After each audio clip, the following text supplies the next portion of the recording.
Il fut donc convenu que le lendemain, nous viendrions nous mettre à la disposition de Bob et de ses 2 amis. Mais en rentrant dans la ville, une difficulté se présenta quand je fis part de cet arrangement à mon père. « J'ai besoin de Capi demain, dit-il. Vous ne pourrez pas le prendre. » À ce mot, je me sentis mal rassurée. Voulait-on employer Capi à quelque vilaine besogne? Mais mon père dissipa tout de suite mes appréhensions. « Capi a l'oreille fine, dit-il. Il entend tout et fait bonne garde. Il nous sera utile pour les voitures, car au milieu de cette confusion de gens, on pourrait bien nous voler. Vous irez donc seul jouer avec Bob, et si votre travail se prolonge tard dans la nuit, ce qui est probable, vous viendrez nous rejoindre à l'auberge du Gros Chêne, où nous coucherons, car mon intention est de partir d'ici à la nuit tombante. » Le lendemain matin, après avoir été promener Capi, lui avoir donné à manger et l'avoir fait boire pour être bien sûr qu'il ne manquerait de rien, je l'attachai moi-même à l'essieu de la voiture qu'il devait garder, et nous gagnâmes le champ de course, Mathia et moi. Aussitôt arrivés, nous nous mîmes à jouer, et cela dura sans repos jusqu'au soir. J'avais le bout des doigts douloureux, comme s'ils étaient piqués par des milliers d'épines, et Mathia avait tant soufflé dans son cornet à piston qu'il ne pouvait plus respirer. Cependant, il fallait jouer toujours. Bob et ses camarades ne se lassant point de faire leur tour.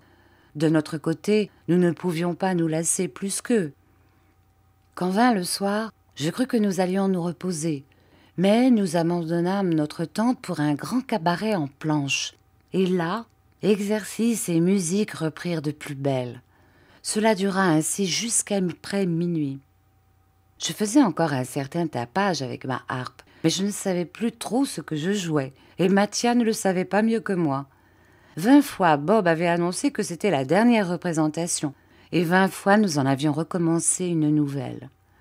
Si nous étions là, nos camarades qui dépensaient beaucoup plus de force que nous étaient exténués.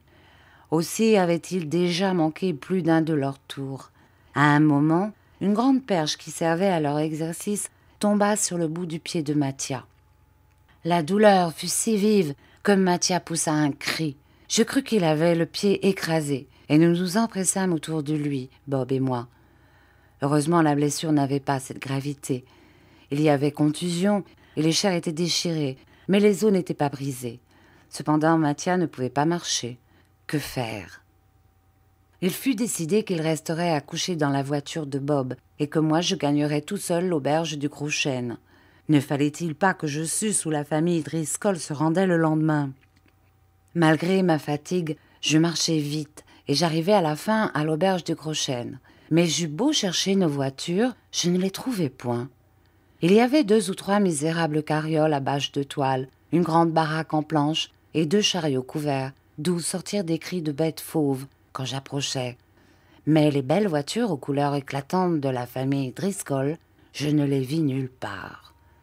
En tournant autour de l'auberge, j'aperçus une lumière qui éclairait une imposte vitrée, et pensant que tout le monde n'était pas couché, je frappai à la porte.